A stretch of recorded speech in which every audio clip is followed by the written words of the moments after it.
One, two, one, two, three.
And welcome to the Alabama Public Health Training Network. I'm William Kennedy, State Social Work Director at the Alabama Department of Public Health. Thank you for joining us today for our program, Ethics in a Post-COVID World, New Challenges and Familiar Solutions, Part 1. If you have a question about anything being discussed today, please call or email during our broadcast. The phone number and email address are on your screen now and will appear again later in the program. Also, the handout, sign-in sheets, and evaluations are available online. You'll need to register for this program in order to access those materials. Continuing education credits have been approved for nurses and social workers for this program.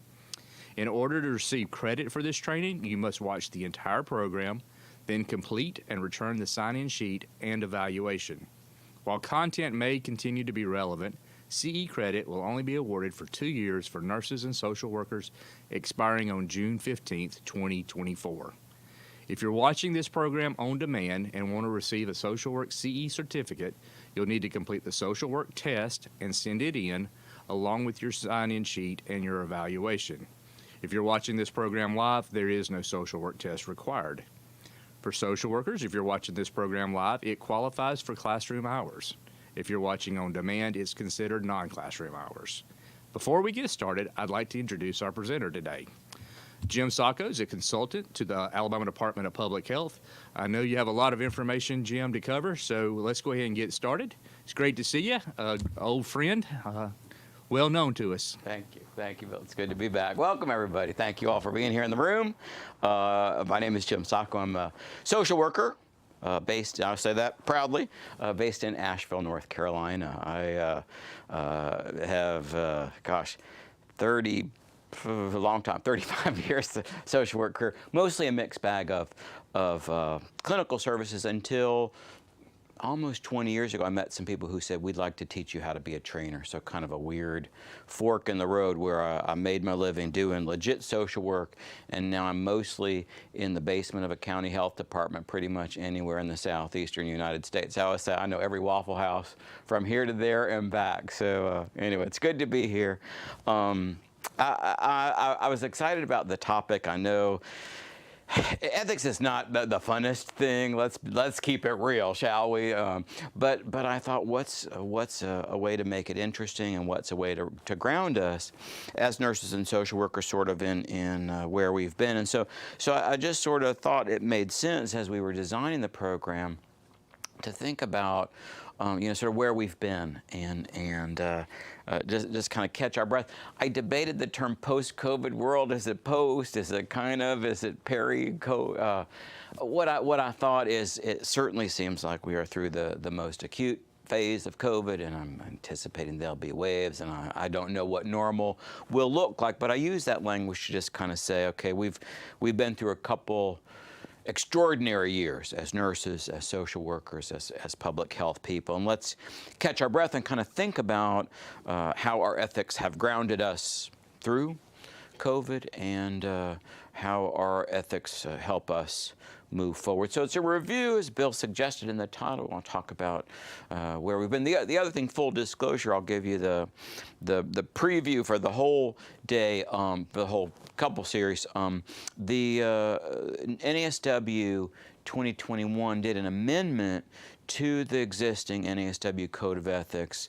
Two things they focused on I thought was interesting. One, they enhanced and beefed up the language about professional self-care as an important requirement, and they expanded and reiterated the importance of cultural competence and becoming a better social worker. So as I sort of prepared, I wanted to highlight those two changes, talk a bit about sort of where we've been, as I said, and then talk a little bit about what hasn't changed. The good news is there's a lot that hasn't changed. So there's our goal for the training. We're going to sort of talk about what good ethics do to ground us in public health practice. And there was something about reviewing, going back and Googling what is ethics and going back and Googling what are nursing ethics. There was something that really filled me up, just sort of proud to be a public health person as I looked at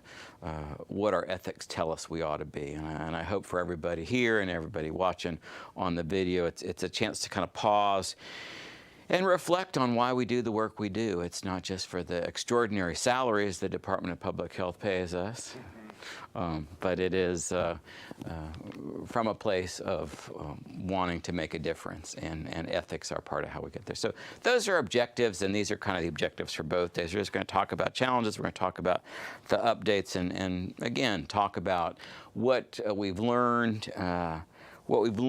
in the age of COVID, and what challenges, I guess I'll put that out. I was thinking about what challenges have arisen that we weren't expecting or that we didn't know about, and what have those solutions been. So I want to do just a little bit about our foundation. There's what the National Association of Social Workers tells us ought to guide us, and this is the outline for what the NASW Code of Ethics talk about. They say first that we are responsible to clients, and I am delighted to be reminded that that is the first thing they say. Our ethics are about what our clients' needs are, about the needs of the individuals and families and communities that we serve. I think it's also really important that we, as social workers in particular, think not just about the individual clients, but in case you missed the first day of social work school, I'm talking to everybody over here, what they said is the person in the environment. And so our client certainly is the individual in front of us, but is also families.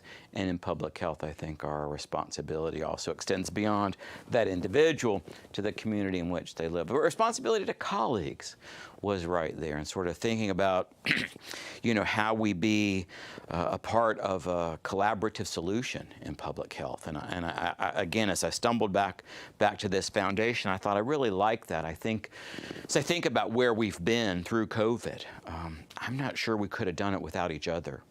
And I think there are hundreds of examples of people whose teammates pulled them through, and people who helped us navigate the unknown, and people who helped us grieve those who've been lost, and helped us through those scary times of people getting sick, and those decisions about to get vaccinated and what safety looks like, and so again, the reminder that our code of ethics is about not just me as an individual, but about me working in partnership with the people with whom I work. Responsibility in the settings in which we work, and in this case what that means is we do have a responsibility to the county health department, if we're there, to regional offices, to the state of Alabama Department of Public Health, but that our responsibility extends to sort of how we behave in our work settings, to how we promote our work setting. It's the reason why when we find people straying, in their social media or in their venting here or there, that the people for whom we work say, hey, you have a responsibility to not act crazy in public because you are the public health. Responsibility as professionals, obviously, it's about the codes of professional conduct. It's about conveying respect about ourselves. It's also about conveying respect for the entire organization. That we talk about professionalism. That doesn't just reflect on me, but it reflects on everybody that works under that roof with me. And then finally, again, as social workers, responsibility to the society. So there's a sort of graphic depiction from a slide deck within NASW. All these are taken straight from the NASW website. Competence, obviously, service to others, obviously. What's also important as we do our work today and start to think about this reiteration in the 2021 amendment to the NASW Code of Ethics about the importance of cultural competence in our practice, and the idea that laid out in our foundation, this goes back many iterations of the Code of Ethics, is the idea of social justice. And I think what's important is that that idea of social justice, there's a way of sort of dismissing cultural competence and the ability to respond to injustice that exists as sort of being politically correct or sort of poo-pooing. The reality is, for social workers, and you'll see in just a minute for nurses, there's a way in which addressing the macro issues, that's the way they said it in school, didn't they, Bill? Macro issues, is foundationally part of who we are ethically. So this is not just people being woke. I'll use the term people use to dismiss the idea of social justice. It is about a foundational belief that we ought to live in a just and fair society. And as social workers, we advocate for that. As nurses, we advocate for that. So dignity of the person, importance of relationship, and integrity, which again brings us right back to the idea of what are our values. That people who are acting with integrity are people who know their professional values and act on that. So Nursing Code of Ethics, this is a 17 version from ANA, and look at the similarities. Look at the similarities. Patient right to self-determination. Nurses talking about patient right to self-determination. Doggone it, I thought we were the only ones who I thought we had the market on that bill. No. Everybody's saying grown people got a right to run their own lives, as we say down in South Alabama. Grown people. Beneficence, the kindness, the idea of justice right there in the 2017 version. Nurses also saying that fairness and equity ought to be part of our conversation. Non-maleficence means do no harm, and that's the way you pronounce it.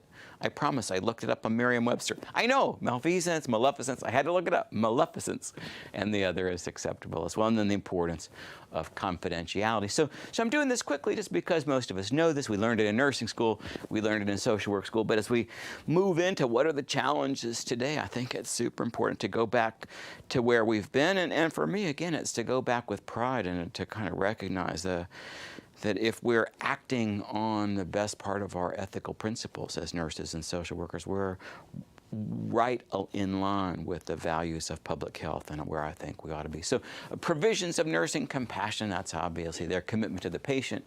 Again, what's interesting, they spell out family, individual, community. I was really, I'll be honest, I wasn't expecting the nursing ethics to go as far, to be as close to social work ethics as they are. But what strikes me is there's a really smart, really forward-thinking group of nurses that have put forward for the profession what nurses ought to do. And again, it aligns with those macro issues that we as social workers looked at, promoting, advocating rights, health, safety of patients, responsibility for practice making decisions, duty to self. Interesting, again, as we talk about those enhancements to the NASW code, that in the Nursing Code of Ethics, right there, foundationally, you got to take care of yourself.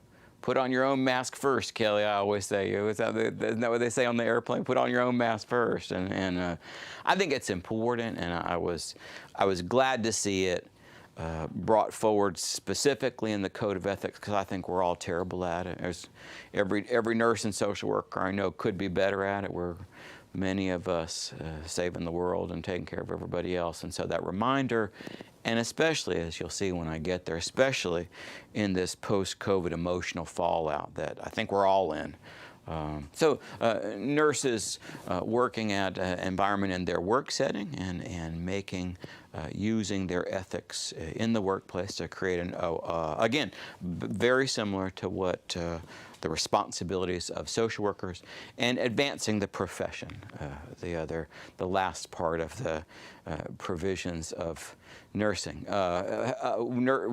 Collaboration and responsibility to others in the profession, and articulating nursing values. So again, really a lovely statement of who we are. And again, I wanted to do this, again, for many of us, it's not new, but I thought it was important as we sort of talk about where we've been, where we're going, that there's a whole lot that hasn't changed, that those have been in place. The NASW code is 50 years old with some refinements here and there, but I know the original code I saw goes back 50 years, and the A&O code certainly goes back at least that far. So what happens when people violate those? This is a 2014 study, but it was the most recent thing I could find, but I looked at it, I thought, yeah, that's probably about what happens in order, the most common violations for social workers. This is exclusively to social work practice. First is boundary violations, and the most common of those, sexual relationships. I am disappointed and not surprised. How about you, Kim? Disappointed? She said, my old social workers just shrug and go, yep.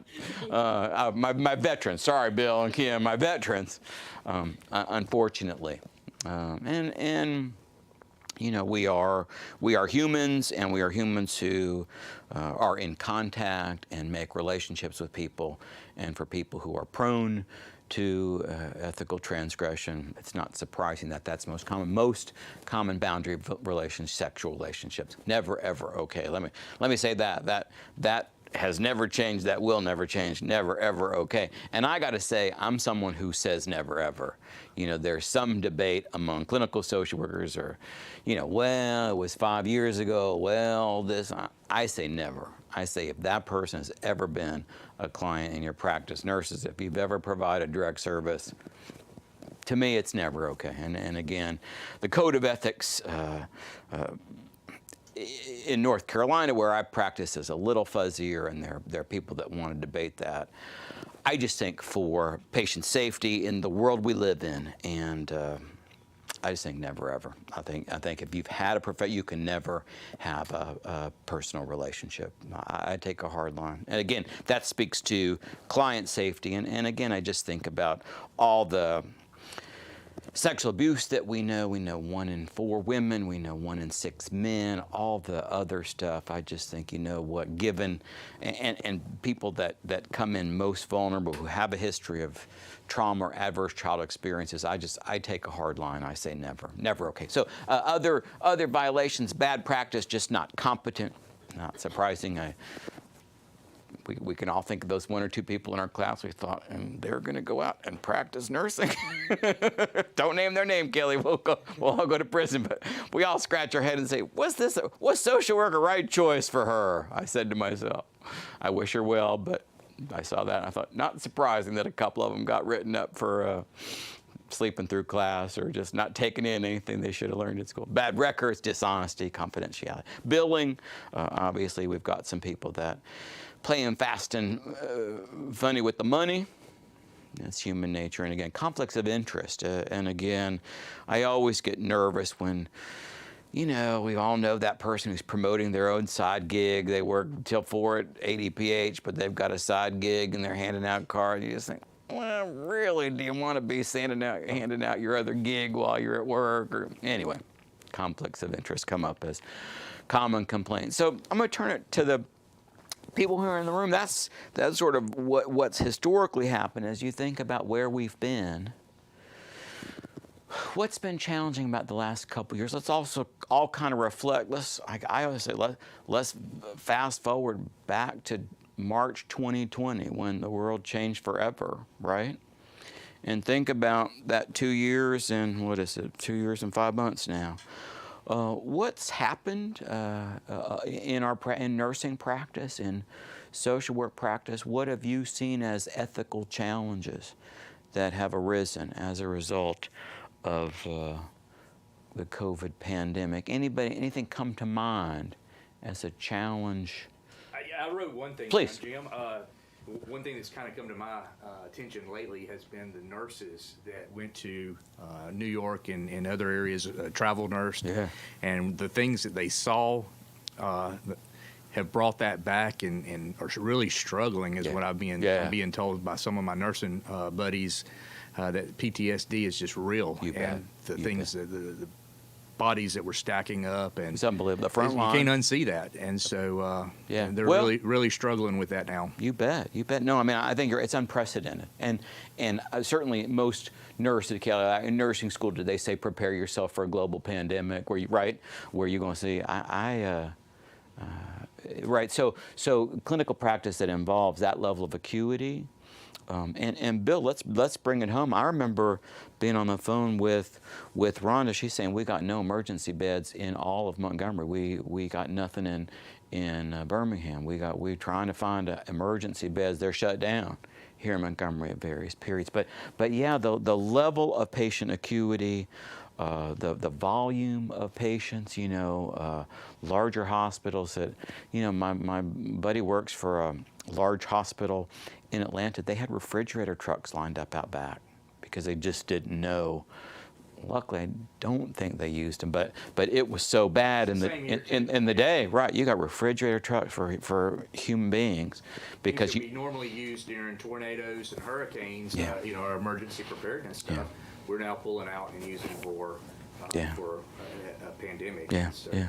And so it's the level of acuity, it's the amount of illness, it's staff shortages. personal safety, staff shortages, absolutely. Just not having enough people getting sick. Yep. You know, the other thing that happened, people got sick. I'm going to add the challenge of just being on the front line, having to say, no, you can't come see your grandma die. You know, when I think about what still breaks my heart, it's these scenes of grandchildren up against the window saying hi to Mima on the assisted, or worse yet, saying goodbye over FaceTime, because we just medically couldn't let people in.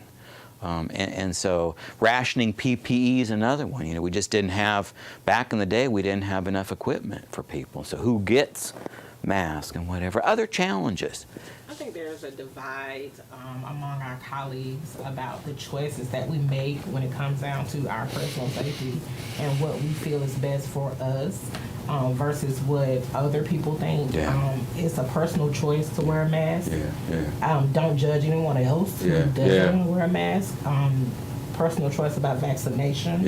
But we've had a split with people who, we've had families to fall out about COVID and about what do you believe and who's vaccinated. Yes. Is it real or not? Right, exactly. We go way back. Is it real or is it made up? Exactly. Yeah. And I think right behind that, Kim, the unfortunate politicization of what COVID was. It's a public health problem, it's a health problem, but it became a political divide. Are you on this side or that side? And then within offices, within families, and with clients. I mean, the other challenge, as we talk about the ethics, is my code of ethics says a patient right to self-determination. Everything is, we're going to treat every patient equally, is what I learned. And what about those patients that make different vaccine choices than I do? What about those patients that make different masking choices that I do? And then it gets into a really gray area of what our ethics tell us about continuing to provide services around those differences and potentially the personal risk we take. What else comes to mind as I say ethical challenges? Anything I've missed? You know, I know our social workers in schools struggled. We work real close with our school system here in Alabama. Gave updates. Our nurses were working with the school nurses and others in the school system, and being able to make those choices. Families wanting to make choices for their children. But trying to keep people safe. And trying to teach kids on computer and close. And so I think it's generally agreed that for safety reasons people needed to send kids home for a while, and that kids didn't learn much at all, and some backslid as a result of virtual learning and the stress on parents. And then teachers caught in this mix of who's vaccinated, who not. You know, again, kids were late to come to the vaccine party, so it wasn't even an option. So I know a lot of teachers who said, oh, it's great, they're opening up the schools with these 25 unvaccinated little vectors of infection, already giving them every cold, every flu, every whatever else, and now they're going, I got my mask on, and then trying to get kids to mask up. I feel for anybody working in schools. Our DHR workers are those that were going out and making home visits, those that, I mean, we know that abuse and neglect didn't just stop because COVID started. And so now those that are out there on the front line trying to protect people. And I don't have good data, Bill, and I've looked on child abuse and neglect or domestic violence, but you can't tell me that locking people up in their house, too much liquor, that there wasn't a whole lot of, there are anecdotal reports, but I've not found any hard data that said child abuse, domestic violence increased in 2020. But I see drinking rates that say 50% more alcohol consumption. And knowing the clients that I've worked with, I'm an old substance use guy, you can't tell me that Bubba drinking twice as much as he used to drink. There wasn't more violence in that house. I'm pretty sure of it. And we'll talk about it, but people who had to stay on the front line, again, this whole dilemma of who needs to keep coming to work and who can't, and who can do their job virtually, and the inequities in that. We'll talk about that in a minute because, I'll just give you a preview. Essential workers are disproportionately black and brown. And so what that's meant in terms of the inequity, particularly early on, is striking. And that's, as people committed to social justice, committed to fairness, we all kind of have to think about who stayed home and who didn't, who had the ability to decide, do I want to interact with people I don't know or don't I? So, yeah, you guys, those are a lot of things I thought about again. This shift to virtual practice, I think, is part of what I wanted to remind us of. So this starts the 2020 amendment, social workers' measures to care for themselves professionally and personally. That's the language in the introduction to this amendment. Act honestly in response to ethical practices as part of organizations. But I think what happened, this late 2020, it was ratified, I think in 2021, was the profession just kind of said, for all the reasons we've talked about in 25 more, it's been an unprecedented difficult time for people on the front line. And so let's reiterate in our code of ethics that social workers can't provide good service, can't do all the things we're supposed to do unless there's an ethical pillar that says the importance of professional self-care. This for those people watching on video. You've got on video conference. You've got the option to email questions in. Bill is tracking those. There's also the option to phone. And if you look at the website through which you registered, you can phone in, and we can do live call-in as well. So please, if you've got comments or addition, I realize that there's a disadvantage to being in your office watching this, but we'd love to converse with you. I'm happy to take questions or comments.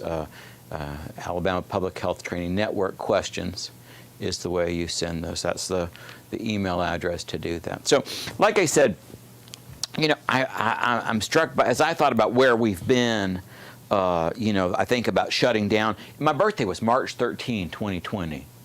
And it seems like that weekend was the last normal weekend of life. That I don't know where you were when you, right? It was so crazy because I was like, did I really go out to a restaurant on the 12th and act like something was happening in New York and Seattle, and I'm gonna go out and have me a birthday supper? And that next week, I mean, it was unbelievable. So I can tell you exactly what happened because I went out the 13th to 14th. I did a business meeting in person, and it was already like a ghost town. It was already kind of weird on the 16th. And then the world shut down, brother, I tell you what. And everybody said, well, clients still need help. Schizophrenics still got to get their medication, Bill. Child abuse and neglect hasn't stopped. We need to do that. Medical needs haven't stopped. I think we postponed anything routine, brother. I had a surgery pending, and they said to me, we ain't dealing with your facelift or whatever I got. I'm not going to get in my business. But they said, no, we ain't fooling with that. We're just we're triaging all this COVID we got here. But for everybody else, it's like, well, heck, how do we do that? And I'm struck by, if you think about 2019, how many of us, I know people that had never done a Zoom. Like, how does this work? Hadn't done a Zoom, hadn't done a Skype, hadn't done a whatever. And I just have to say that we as professional nurses, social work, other public health people, went from 0 to 90 in about 6 or 8 weeks, and it really was unprecedented. I think we can all be proud of what happened, and certainly people made mistakes. I mean, stories of people on their personal phone talking to a patient, no HIPAA, no nothing. They're on their phone at the McDonald's, and everybody's but we all did the best we could and rose to the occasion. And people that said, I don't know how a computer works, I don't know how a smartphone works. Well, buddy, you better learn. And we did, and the legal people and the administrative people got software and hardware ramped up, and so just what happened: counseling, video conference, telehealth, unbelievable amount of telehealth. If I know so many clinics who shifted in a month, in 6 weeks, and said, get your smartphone out, we're gonna do your visit again, because of the contagiousness of this thing. People were not saying, please come in our health department. They were saying, don't come in our health department. But, it's things that needed to be seen, it's things that needed to be addressed. So, again, historically, computer tools, web-based communication, everybody on their smartphone doing various things, and just again, the fact that over the last, 28 months, we went from, it was very unusual for me to meet somebody who said, oh yeah, I'm doing telehealth visits to do health care, to now, clinics I know where some have retained it, not just for COVID prevention. Again, some folks have said it's a better match for us, it's a better match for our patients. So let's talk about that, this crazy shift. What are the good and bad things? I want people in the room to kind of talk to me from a client perspective, the good and bad things about this shift to virtual. Let's just kind of go around the circle. From a client perspective, good things about going to technology.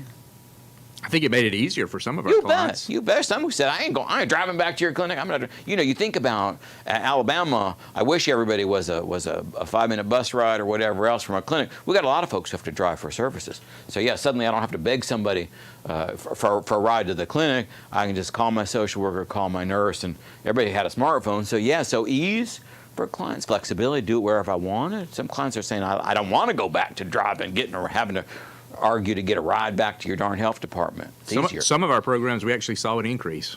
You bet. Some people said, I'd rather do that. There's an anonymity. It's a little less vulnerable for some people doing that. Other good things from a client perspective? There were a lot of connections lost during that time from isolation, and so the ability to still have that connection with a therapist. That's super helpful. We forget how deep the isolation was for some people, and I still reflect on people that had been holed up for 6 months or a year, really cut off from people who lived alone. People in that isolation, and so wow, my social worker, my nurse is there. I have access to somebody, and certainly if you had any history of depression or if isolation was an issue. Bad things for clients. I think it did not work for some clients. I think there's some who just said, I want to see a person, and I know some people that had patients line up as soon as they said we're doing live visits. There were a percent of patients who said, I want to give me the first appointment that day. That there was something about the technology that changed the connection for some people. And not everybody, and again, I think you're absolutely right. There's some people who found the flexibility and the ease of doing it an advantage, some did not. So just need to acknowledge that. What else from a client perspective? Good things, bad things about the shift to virtual? Go ahead. Kim? Trust.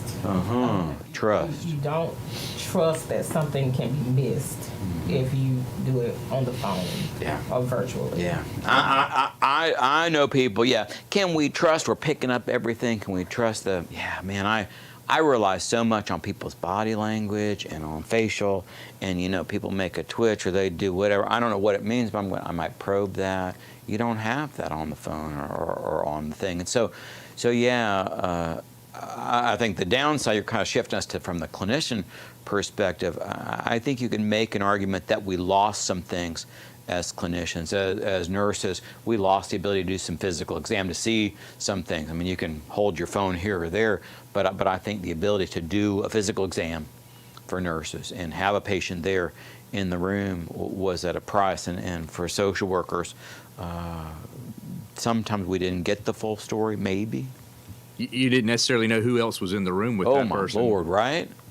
As it is, I think about people doing home visiting who have to say, no, Grandma, you got to get back in your room. We can't be talking about somebody's meth addiction while you're in here getting your Kool-Aid going back to your thing. And so, the compromise, again, the patient at the McDonald's, I'm on my psychiatric meds, blah, blah. You're like, no, you cannot be at McDonald's using their Wi-Fi, talking about your psychiatric meds. But and how we assured that, we could control it once we got our systems up and we got HIPAA compliant tools, we could assure on our end.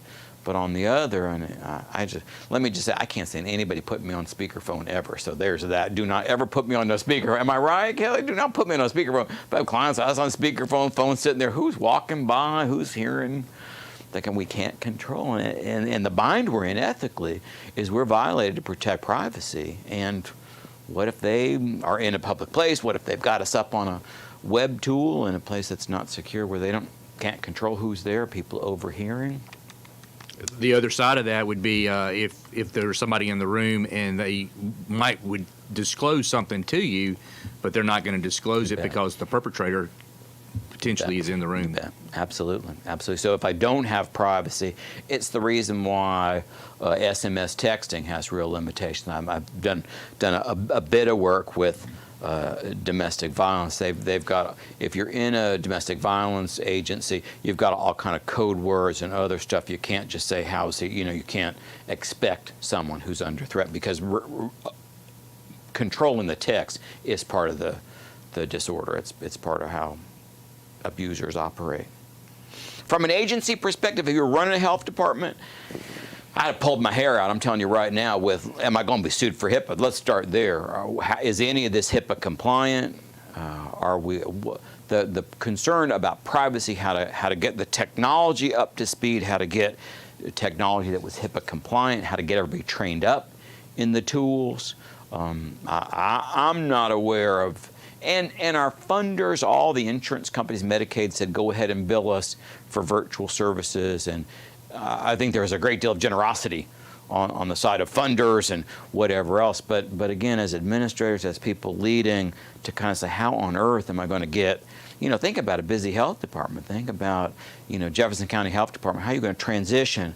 Think about Mobile. Think about downtown. How are you going to transition that level of, that amount of service delivery in 4 weeks, 6 weeks to all virtual or mostly virtual? What can go? What can? I mean, it's been an incredible administrative challenge for people in public health leadership, I think, everywhere in the state. And they wanted to do the right thing, and sort of quality. The issues we've raised: quality of services, issues of privacy, issues of confidentiality. If I'm running a health department, my two biggest fears are a lawsuit and being on the front page of the newspaper. Bill, wouldn't you see? You've talked to a number. I don't want no lawsuit, and dear Lord, I don't want to be on no front of no newspaper having to defend something. And to the funder side of the thing, we're seeing audits now 2 years later. Yeah.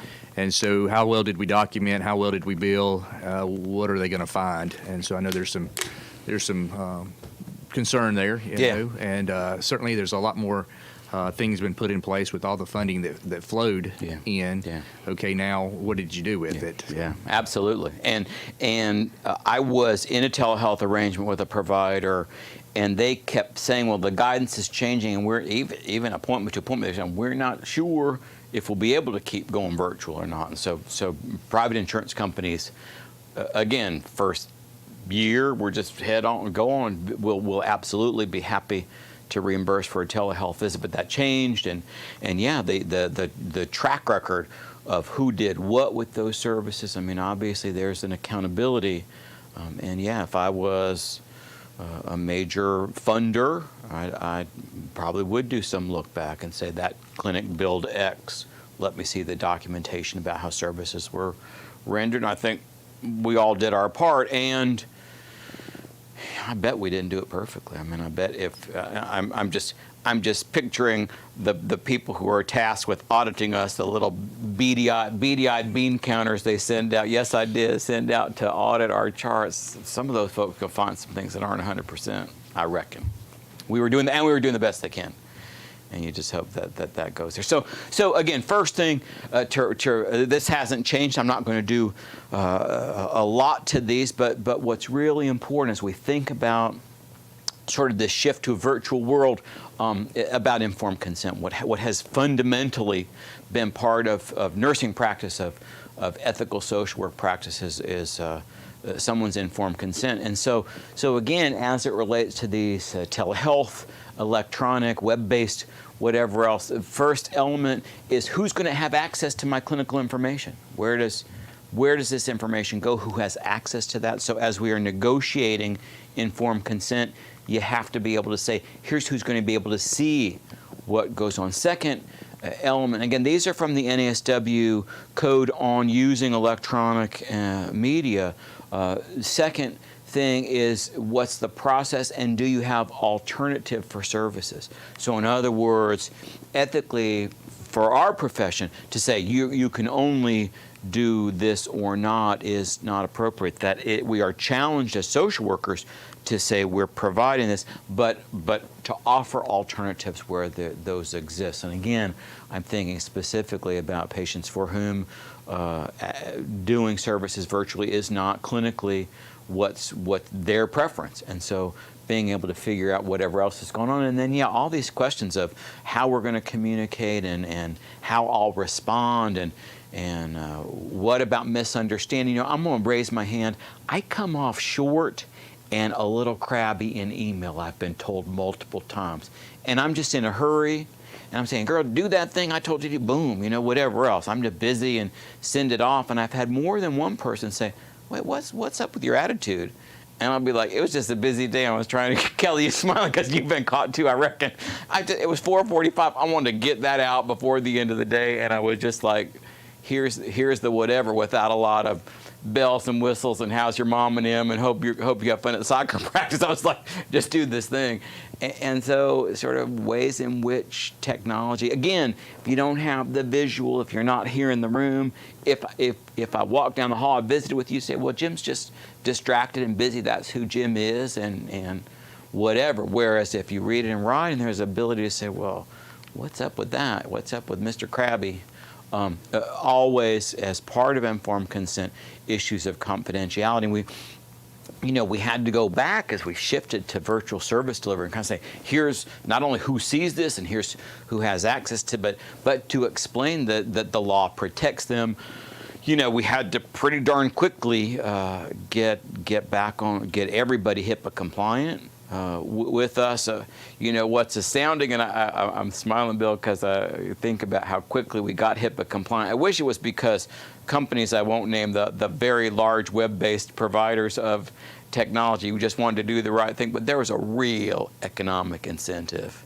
If a large web-based somebody, I'm thinking of several companies that were not HIPAA compliant when we started, and brother, they got HIPAA compliant in a minute because the way of moving to web service delivery meant, you know, I look back, I had an earlier version of this talk, and there were all these weird kind of one-off, I'd never, you know, they were not things we were using anymore. Companies that were HIPAA compliant, I did early in 2020, or early in the pandemic, I did a thing like, here are the HIPAA compliant tools, and I thought, I never heard of any of these because the big boys said, "Oh, well, hold on, we're going to jump on that." So, but yeah, issues of confidentiality obviously have to be there, and you know these issues have not changed. Confidentiality is at the heart of what we nurses and social workers do. The exceptions down there always abuse, neglect, threat to self or others. That hadn't changed. Bill, I was in social work school. I think Eisenhower was president. It was self to other, harm to self or others. Or maybe it wasn't Eisenhower. It could have been somebody. But it was a long time ago, Kelly. I promise you, you were in middle school. Issues reinforcement about privacy and risks to privacy, and then ways that they can manage privacy. Back to this issue of where they are. And it's like, please, you know, keep your password safe and don't share this form of communication. Don't be in a public place while we're doing it. All ways in which we try to work around and continue to try to work around the issue of privacy on the client side, so that we're coaching them, working with them. And this reminder just kind of says it's up to us to manage the clinical relationship, that ethically, again, go back to the nursing code, the importance of client services, patient services being the most important thing. We've got to monitor what's going on in terms of the therapeutic alliance. We need to monitor what it's doing to the communication, and we need to have a communication loop with consumers about how the technology is working and problem solving. And I know we've returned to in-service delivery, and so, you know, just what can I do? I'm going to do is just shoot a quick text to somebody. Can I shoot a quick text? Well, hold on. Most texting is not on your personal phone. The answer is no. I'm going to just check in on FaceTime. Well, it's so easy. I got a phone by that certain big company. They got a phone. I'm going to just do a FaceTime. email homework? Can I email phone? Again, just some questions to get us thinking. Obviously, there are HIPAA compliant tools, but the question behind all of these is the tool, are we a HIPAA, are we an entity covered by HIPAA? If your check is signed by the Alabama Department of Health, the answer is absolutely yes. You must be HIPAA compliant. And then finding tools, texting tools, email tools. So again, are we a public, are we a PHI protected entity? The answer again, for almost all of us, I assume everybody watching on the videos, yes, a covered entity. Provides treatment, payment, and operations in healthcare. We are covered entities, and so that means HIPAA has to guide everything we do as we're making choices about technology. These are the questions. Am I a covered entity? Again, the answer is yes. Am I transmitting public health information? If it's any communication about patients between clients, if it's any medical information, the answer is yes. And I'm going to say, please, please err on the side of being conservative. If it any way relates to any care of any individual, the answer is yes, that is public health information. The third question is essential, and when I talk about companies making changes, they learned how to encrypt the information that they're sending. And so what happened is there was this cluster of people, this kind of niche of people that were doing encrypted technology in I don't know, in 2020 when the pandemic started, and everybody else had to say, whoa, hold on. These little guys are going to take all this business if we don't get the technology to encrypt the communication. And so that's what happened. And so, you know, good or bad, what happened is 4, 5, 6 really big providers got HIPAA compliant, learned to encrypt the technology, and most of us through most of the pandemic have used. I'm not going to name any names. We can think of the most common things we use to communicate professionally. Those are the companies that got there. This last reminder is about the legal implications. Do we have a business associate agreement? Do we have a relationship with that technology provider that we can document and say, yes, the business associate agreement is in place, and with an entity that is providing encrypted services. Bill, have we got any questions, or are there any comments? Well, the one comment that I had, our compliance division has talked about some concerns with personal phones, that's sitting, right here in front of me, and these voice-activated apps or try not to use some of the words that the companies out there, but the answer is be careful. The answer is no. These are not encrypted. Yeah. The fact, most of what goes on our personal cell phone is not encrypted, and certainly if you talk about any voice-activated device mechanisms. Hot spots in your home, the little thing, we ask a certain woman to order us something. I will not say her name. Mademoiselle, please send me X, Y. They're not, the information is not encrypted. So for the most part, as far as I know, things that are voice activated, most things that transmit over our personal phone. So back to that question. It's so easy. You shoot your kids a text, I'm coming home. Do you want chicken fingers or should I pick up mac and cheese? It's easy, right? It is not HIPAA compliant. It's not it's not encrypted information. Obviously, if you're just asking, do they want chicken fingers or not? It's not public health information. But for us, I just think staying away from your work, from your personal phone for all professional communication is the safest. And voice-activated technology doesn't have the technology, as far as I know, it doesn't have the technology to be encrypted, and you're going to run into potential HIPAA violation. And it's a drag. It's so convenient, but again, the importance of patient confidentiality, the importance to all of us of doing the right thing. So that's where we've been, and the last year. I know for people in this building, it hadn't even been that long, but I just want to name this whole issue of. As I think about the last 28 months, word going out. We're going back to work. Should we go back to work? When are we going to go back to work? I want to turn to people in the audience here. Again, folks who've been teleworking or kind of teleworking, coming back, not coming back.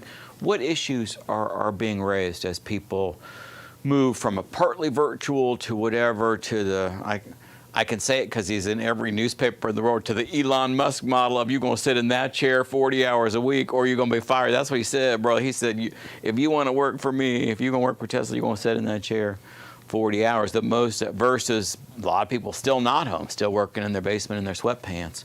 What do you hear as people debate, should I go back to work or I'm being forced? What do people want? What do employers want? What issues have arisen as people are wrestling with returning to work or doing less telework? Anything?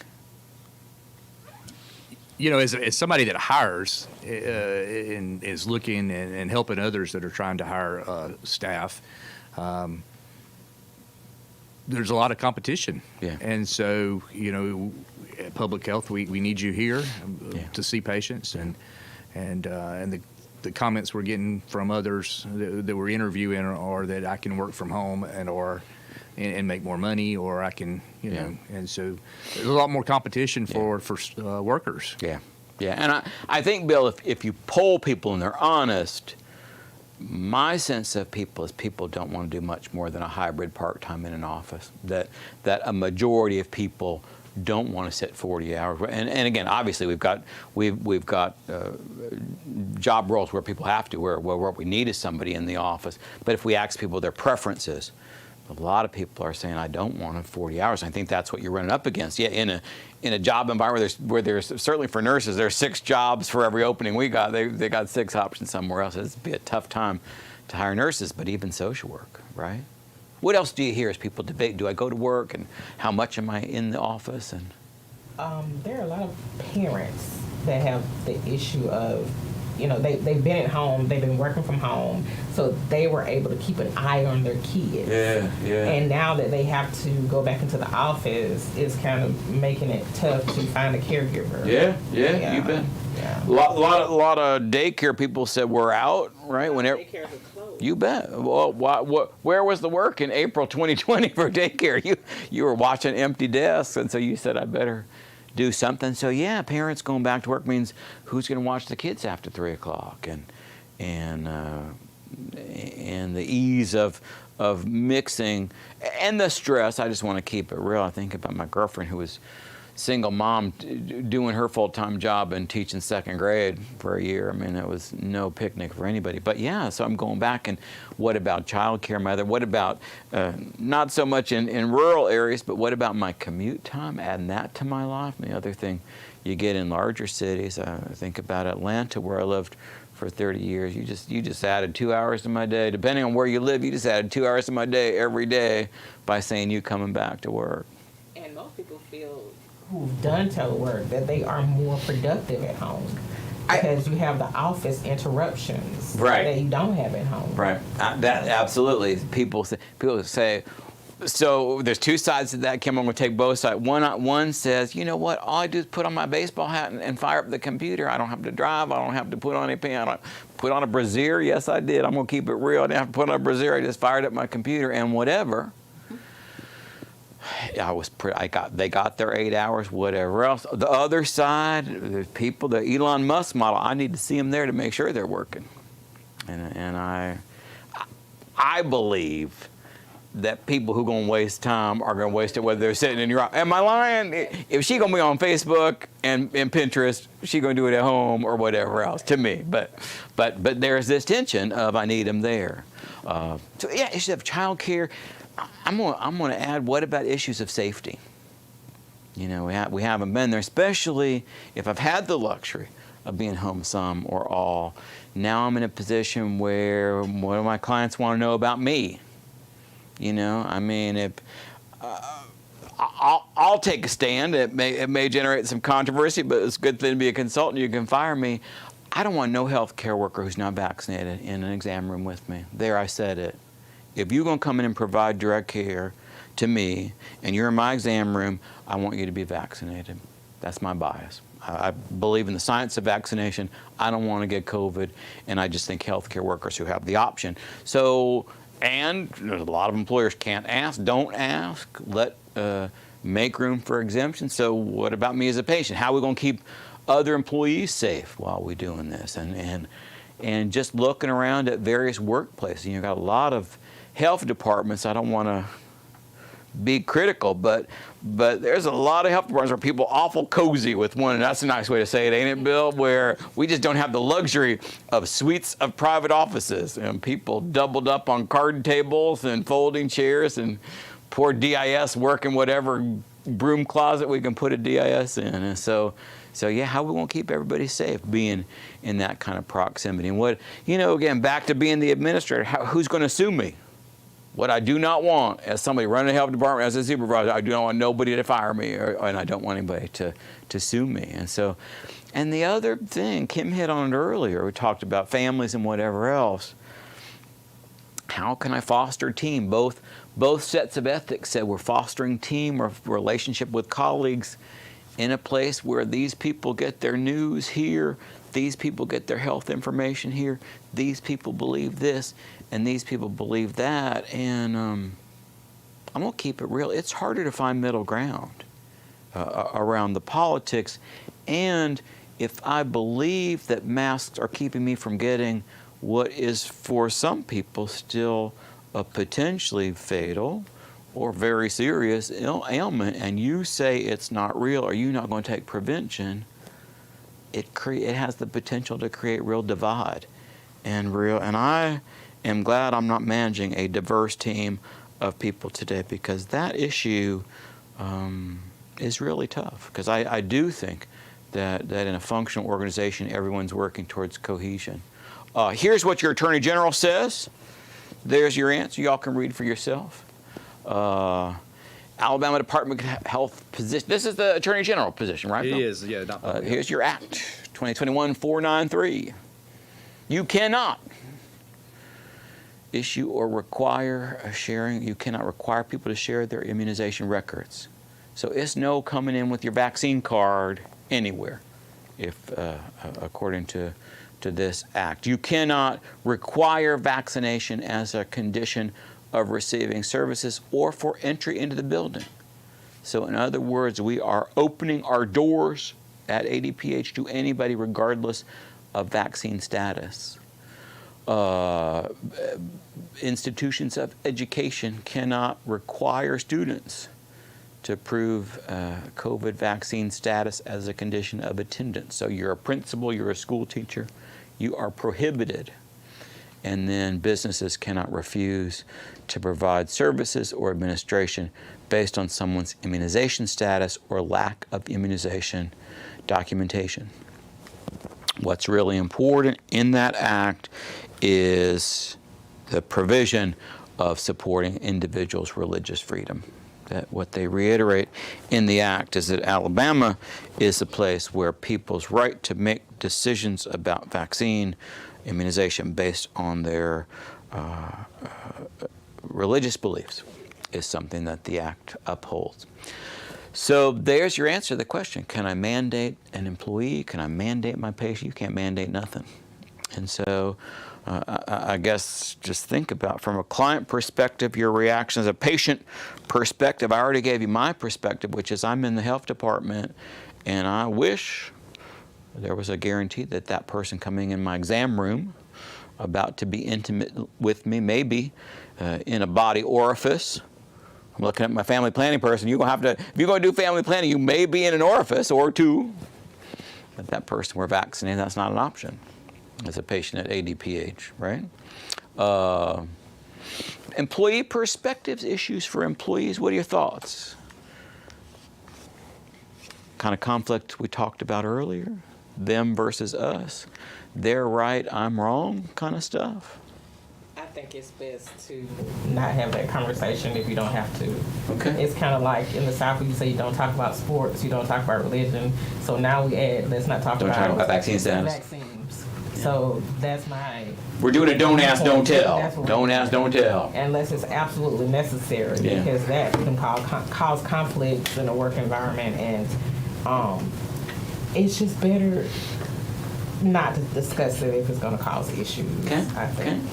Got it. No, I think that's where we line up. I've had a number of recent training requests. I've been in my basement in my sweatpants with my dog for 2 years, and I'm just kind of impressed that I'm in dress shoes and dress pants, and I think I did okay. I mean, I was like, well, I do own some dress shoes, other than flip flops, and I say, well, tell me about your COVID protocol, and it's we don't ask, we don't tell, we're not requiring. That's most of the states that I'm traveling to are. And again, I get it. I think to keep the peace and to play devil's advocate, I know some people are caring for their elderly parents. And I'm here at work with you, and we're sharing a card table, doing this work, whatever else, and you're choosing to not mask, and I'm not really sure, but I got to go home and take care of mama or daddy or both. I think that people in that particular situation or other situations take as many precautions as they can personally. So if you're in that situation, you wear your mask, you sanitize, you wash your hands, you use a paper towel to open the door. So I'm taking care of myself. You take care of yourself. Okay. Yeah. So that's the best way to look at that. I get it. Yeah. I get it. But I think that also plays into the frustration of if you have the capability to work from home with your job, but your agency doesn't allow you to, so then you're coming to work with people who may be very vocal about I don't believe in anti-vax it. status, I'm not. and Vaccines are terrible. and then you're going home to take care of your new infant or your elderly grandparents or whatever. Yeah, And absolutely. so that just fosters resentment, unsatisfaction. Lots of things can play. Anxiety. Absolutely. Anxiety. Absolutely. Unvaccinated kids. Yeah. I live across from 7-year-old twins. They have been terrified till they could get them twins vaccinated. And who wouldn't? What parent wasn't? Well, okay. Most parents who believe in vaccine, I believe in vaccine, were terrified for the health of their unvaccinated kids. And so, employer perspectives, I think we've danced around that. How do I, the bottom line as an employer is you better do what the darn Attorney General tells you. That's easy. That's easy enough, I think. But then how do I manage what's going on here in the workplace? How do I promote cohesion, teamwork with the diversity of opinions? Bill, what do you think? Yes, it's been a challenge.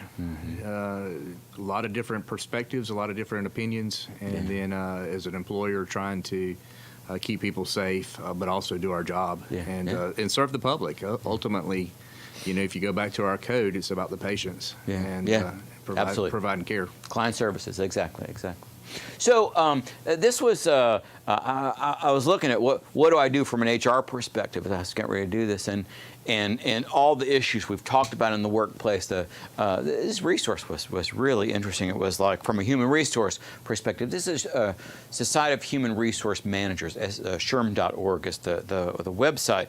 And like I said, I was just surfing around looking for guidance from an HR perspective about how to manage all this in 20, and what they say first and foremost from an HR perspective, open communication among everybody on the team. Hey, here's what we're doing, here's why we're doing it. Consistency and flexibility. It was really interesting. They talked about, to create standards and enforce those, but that we, if we're doing our job well from an HR perspective, we do understand the role of flexibility. I'm thinking of caring for somebody who's immune compromised or whatever else, and that we do that. Thinking health and safety first, and where you can, saying how do I keep my workforce as healthy and as safe as they can? How do I help them keep how do we keep patients healthy and safe as we do this? And then I think for everybody, I reckon there is room to make sure beyond what the Attorney General put forward, there's room to make sure what do our policy and procedures say. And I would make a guess that there are programs within ADPH that haven't been updated to include these hard discussions. And I think, the first thing I'm going to do if I'm going to grieve, I'm going to say, show me where it is in the book, Bill. And if you're a manager, if you're in a leadership role within ADPH, obviously the guidance of the Attorney General is critical. But again, I just go back from an HR perspective. Is it documented in your policy and procedure, and has everybody signed off on that amendment? Is an HR condition to consider as we talk about implications. And what I'd add to that is, it's ever changing. Yeah. The policies and the information that CDC has put out, all of that continues to change. It's sometimes confusing. Yeah. Yeah. And so trying to write policies and procedures. Absolutely. I talk to our HR director on occasions, and it's trying to keep up with what's the latest information. Yeah. And keep a policy.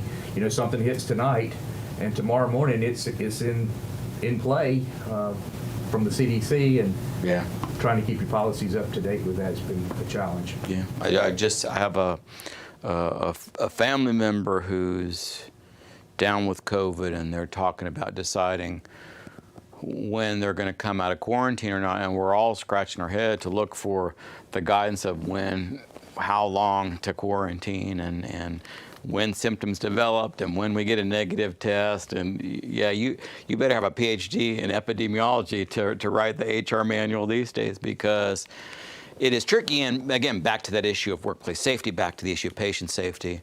That's an example. If you got providers coming back to work too early, I'm really concerned about somebody with active COVID in the office and are not making sure our policy is using good science to make sure that person is isolated from their coworkers, from the patients, until we know they're not transmissible. Where have we been? This is kind of a flashback, isn't it? So I just want to go back to the idea of the NASW update and saying, remember to care for yourself and the importance of self-care. By way of doing that, I guess that I sort of feel like we've had a bit of a flashback. Again, there's the language there.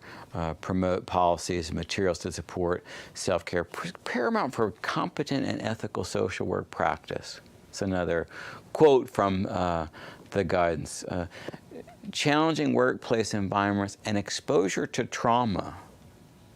I was really struck that they called out how much trauma we as social workers, and I feel really comfortable expanding this and saying how much historical trauma anybody working in public health faces. That are the importance of self-care to all of us in public health is, I think, why it was helpful. So this is the earliest data I had. This is 2020 June. This was a household survey. CDC did a household survey early in the pandemic. I just want to talk about the psychosocial stress we've been under and recognize that going back, I think it's June or July, MMWR July 2020, they did a phone survey. I think it's 4,000 people. Hey, how are things going? I think of July, we were all locked in our house, most of us. 30%, 31% reported anxiety and or depression. 26 reported trauma symptoms. 13% increase or use of substances. 11% of 4,000 people in this phone survey had seriously considered suicide. Again, 4,000 random Americans. Hey, how you doing in the early days of COVID? That last one is astounding to me. What you'll see as we move forward is the other figures have remained remarkably consistent as we progress. This was again, what seems so fun. In some ways, March 2020 seems like it was 10 years ago. What you may not remember is the census was going on at that time. And so at some point, somebody said, hey, we got all these people out there going door to door. Let's add screening questions in the mix. And what they found was in response to, I think, the census, people just added a depression screener and one anxiety screener. So it wasn't like they were training, but they added questions, 30% positive for anxiety screening. Again, go back to that CDC statistic, about a third of people were having symptoms of anxiety, depression. Worse outcomes for young adults, females, poor educational attainment, lower educational attainment, and Hispanic, non-Hispanic, other multiple races. And I would highlight that young adult thing because what's borne out, and I've got more impact, psychosocial impact stuff, but that younger age group has always shown higher symptoms of distress, mental health problems. And what I don't have, and what I cannot find, is anything quantified that says if we keep going back to teenagers and children, we're going to see that continued trend. But if what you look at in this study, most studies I see, heightened psychosocial stressor for people in their 70s or 80s. Obviously, think about early COVID. That was our biggest concern, sort of dropping off across age groups, and always an increase among young adults. And I sort of suspect, given that trend, and again, I can't find hard data, what's the impact been on adolescents and kids? I suspect it's a lot worse than we know. Bill, do you have a question? Did something come in, a comment? No worries. No worries. I saw that action. I just wanted to make sure I wasn't missing something. So fast forward. This is This is a meta-analysis article.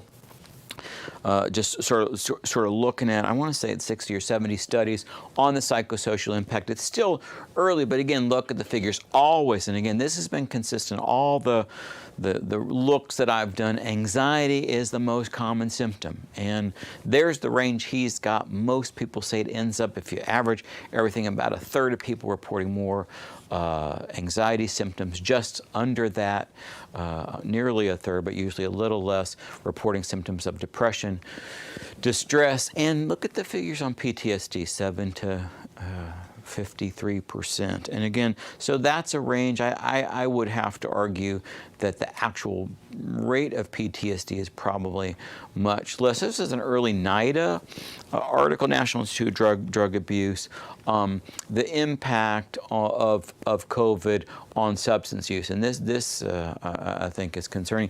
What they say, this is the director of NIDA, said what we are seeing is a combination of stress, plus social isolation, plus the economic distress. Remember, people who were, losing work. I mean, you think about April, May, June of 2020, people were, I remember one guy in my neighborhood sitting there smoking a cigarette. I said, "How you doing?" He said, "Well, I'm okay. I lost my job at the sushi restaurant up the street, but I got a little savings, so I think I'll be fine."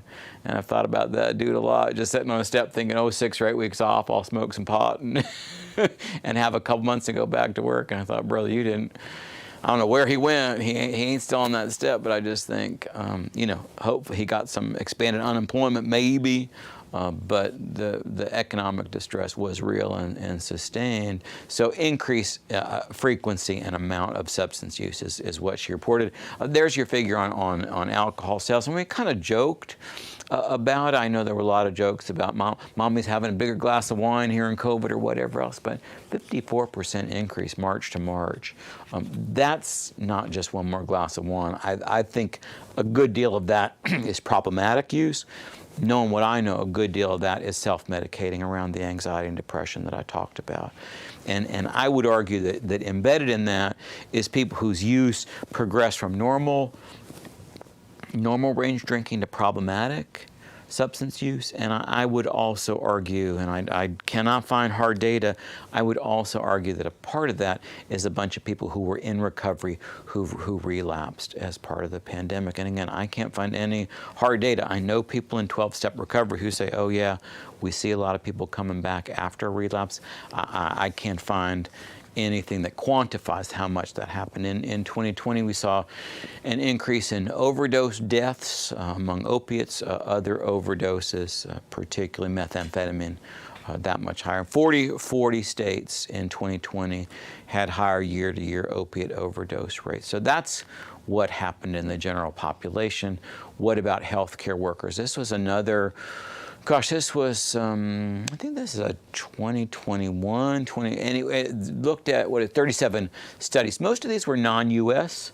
studies, but it looked at sort of what's happened to healthcare workers. And Bill, to your point, here's what's happened. This is a mix of mostly frontline nurses, social work, PAs, but people in, a lot of this is people in inpatient medical settings. So that's the bias there. But again, look at the anxiety, look at the the prevalence of PTSD, 20%. And that means diagnosable symptoms of PTSD more than 6 months after. Look at insomnia, look at alcohol misuse. And again, this is not one isolated study. This is a meta-analysis of 37 different studies that looked at what's the psychosocial impact been. And Bill, when you said, sort of people who went here or there to deliver care, my stepson was very ill in not a big city, but in Virginia, in Roanoke, Virginia.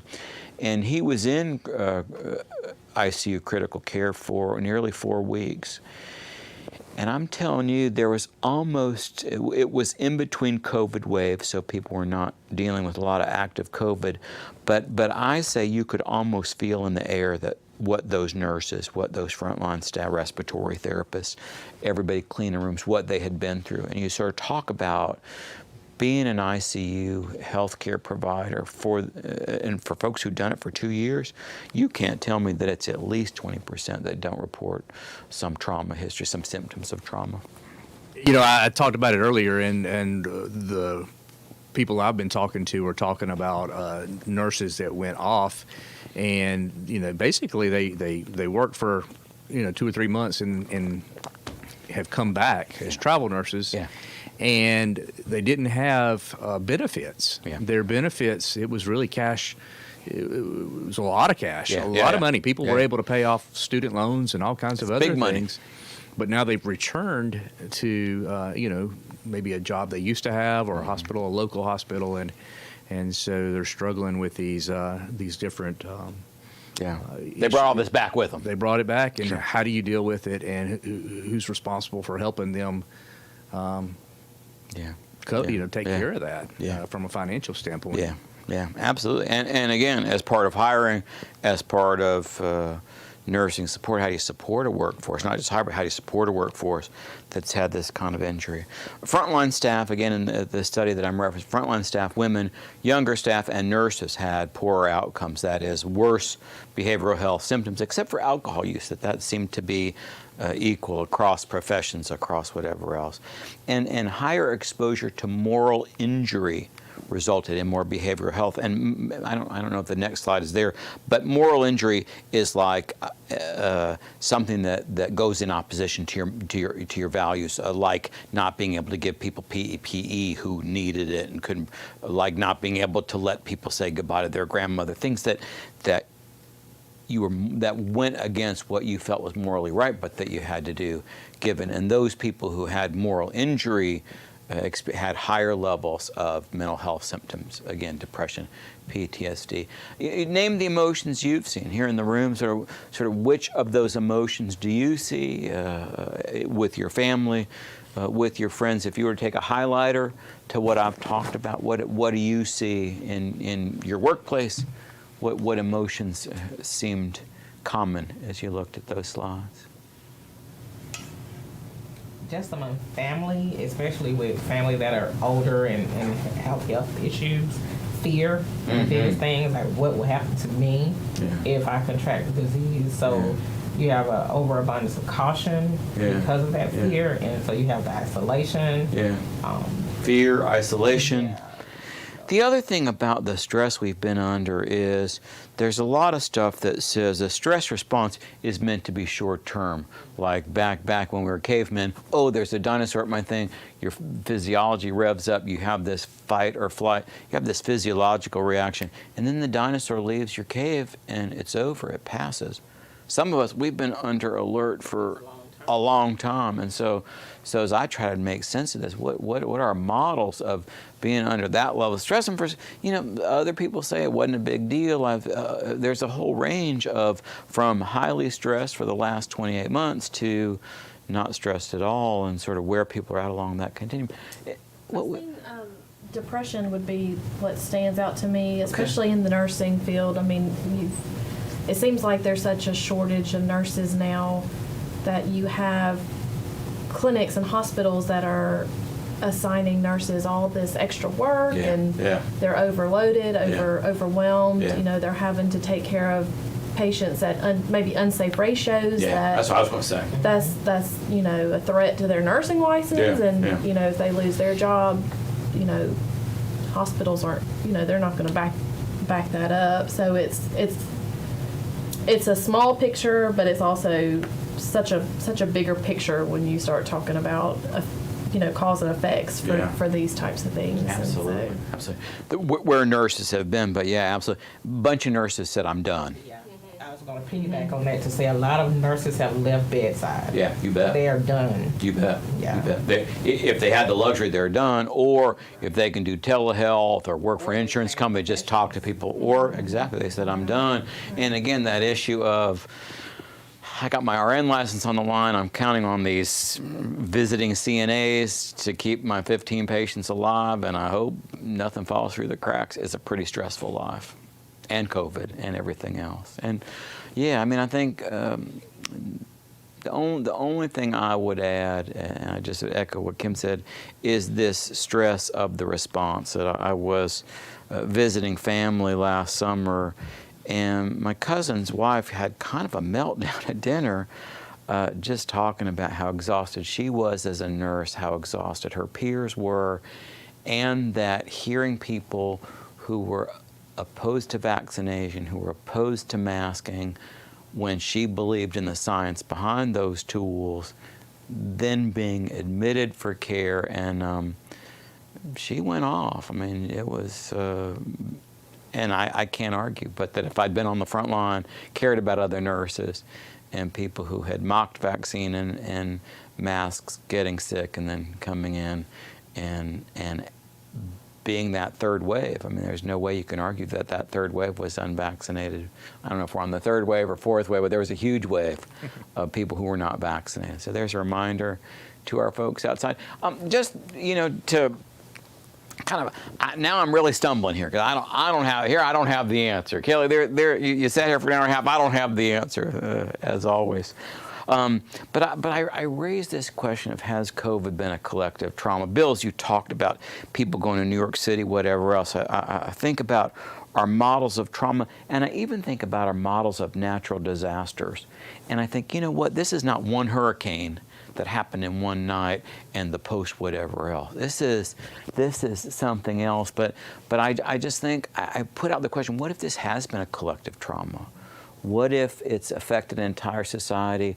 What if we keep recalling what's happened as an attempt to make sense of what's happened? I have COVID dreams, right, where I don't think I spend a lot of conscious time, but getting it and being afraid of it, and it is in my subconscious, and it comes up all the time, an emotion about it. So what we know about natural disasters, this guy studied natural disasters. Again, this has not been a tornado, whatever else, but for people who are directly exposed, prevalence of PTSD is about 20 to 30%, a higher impact of PTSD for kids. That's why, again, that the studies I see about younger adults faring worse on mental health symptoms concerns me, and it leaves me wondering what's going on with kids. But in addition to PTSD, higher depression, higher anxiety, although substance use not significant. And PTSD appears to resolve except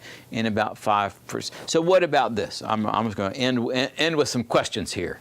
What if COVID has been a sort of natural disaster, and what is the lasting impact? I'll give you mine. I was joking about this yesterday. I did training down in Mobile. I can't have strangers in my physical space.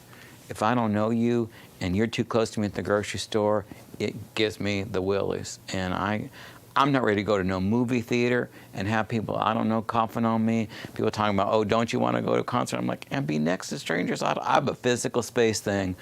I don't know when I'll get over it, but I can't have people I don't know.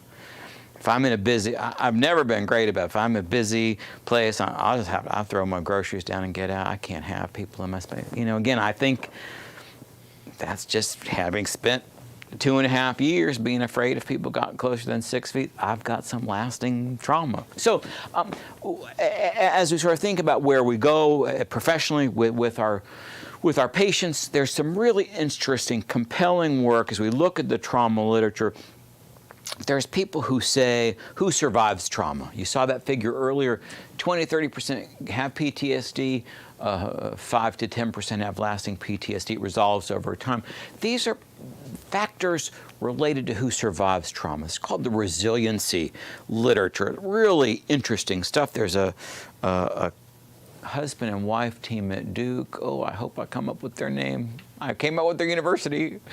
Connor Davidson. He came up with Connor Davidson resiliency scale, and what they say is people who are more likely to survive a traumatic event have social support, have an action-oriented coping style. That is, they're taking action rather than being passive and just waiting for things to happen. Sense of self-efficacy, sense of purpose. They talk about what happened, what they've been through, and they seek help. So obviously these things relate to sort of natural disasters or traumatic childhood events, adverse childhood events. But again, I'm just playing here with, if we've been through a collective trauma, which of these factors can we promote as managers, as leaders? Which of these should we look for? And I think for those of us who need to get on board with the self-care thing, which of those things we can do? I think what's important as we sort of look at who needs what level of help, I would argue that people that were depressed before are more likely to have depression. So what was going on before? How severe is their current distress? How high is the current stress? And what coping skills have they dealt with in the past? So let me do that last slide. If there are questions or comments, it's your last chance. Folks here in the room, anything you want to add or ask? I think part of that resiliency that you just touched on, I would argue that made this particular trauma with COVID even more difficult to be resilient, and that action-oriented coping style. Yeah. You know, how can you take action when everything's shut down? You can't go get groceries. You can't go to the park with your kids. You can't go get a haircut. You know, you can't do any action when the world has shut down. So and we were powerless. We were So powerless to do anything about it, waiting for this thing to happen. Absolutely. I mean, what I did is, friend, I alphabetized my spice rack. My pantry has never been so organized as those first few weeks. Girl, I'm telling you what, the soup cans were lined up. But yeah, where things were outside of our control. Absolutely. Yeah, it's presented a lot of unique challenges that we haven't been able to have that resiliency with other disasters. Absolutely. And again, the idea that if a tornado took your house, you're out there in your neighborhood, you're picking up lumber and you're doing something about it. The safety isolation, the emotional isolation, that for a lot of folks, and I think the point is there's still a lot of folks for whom isolation continues to impact their self-care, and a lot of people that we don't even know about for whom isolation. That was a really insightful comment. I do think there are a lot of people for whom the isolation has caused lasting harm. Do we have questions? We have a comment that came in, and this is back to the HR strategy. Okay. And I think actually it could probably be used maybe in several different places, but it talks about transparency and just being transparent when you're making policies and putting information out to your staff about why you're doing whatever you're doing. Absolutely. I think that was implied. The first bullet was communication, but that's exactly right. Here's why we're doing what we're doing. I think what's really important, if you're out in a county, here's what they're telling us from Montgomery. You know what? If you're out in the county, blame the folks here in the big house. That's why they're making all these big bucks up here in the big house. But yeah, so here's what policy, here's what Alabama law says, and here's why we're doing this. To name the elephant in the room. And one last comment. As we've talked about COVID, we've talked about specifically the disease and the processes and things like that we've gone through, but the economic issues that have multiplied over the last 2 years, shortages of staff, shortages of transportation, shortages of toilet paper, medical supplies. All of these things have created additional anxiety on top of the anxiety of, can I get sick and die? We had a letter from a mother who is very frustrated that her child who needs trach cannot get access to some of the medical equipment, and that's because there's been supply chain issues, and that's magnified and made this this disaster, this emergency natural disaster even worse. And then on top of all the social issues, and then a war on the other side of the globe, and just all of that has compounded a very unprecedented, stressful time. Yes. Yeah. And Bill, I'm going to end as I often do when I teach about self-care with a serenity prayer, because ultimately, to me, it's about what things do I have control over, what things do I not have control over, and the wisdom to know the difference. And I can't fix the global supply chain. I can try to get along with the people here in my office. I can try to provide good ethical service to my clients. Anyway, I want to thank everybody here. Bill, thank you for setting this all up. Thanks to you guys for making time. Thanks to people who watched on the video. It's been a great conversation, and I think, Bill, you're going to close us out. I am. You know, the good news is, Jim, tomorrow we're going to come back for part 2. The other part, yeah. So, yes, this concludes our program for today, but Jim will be back tomorrow for part 2 of this program, and we hope you'll join us.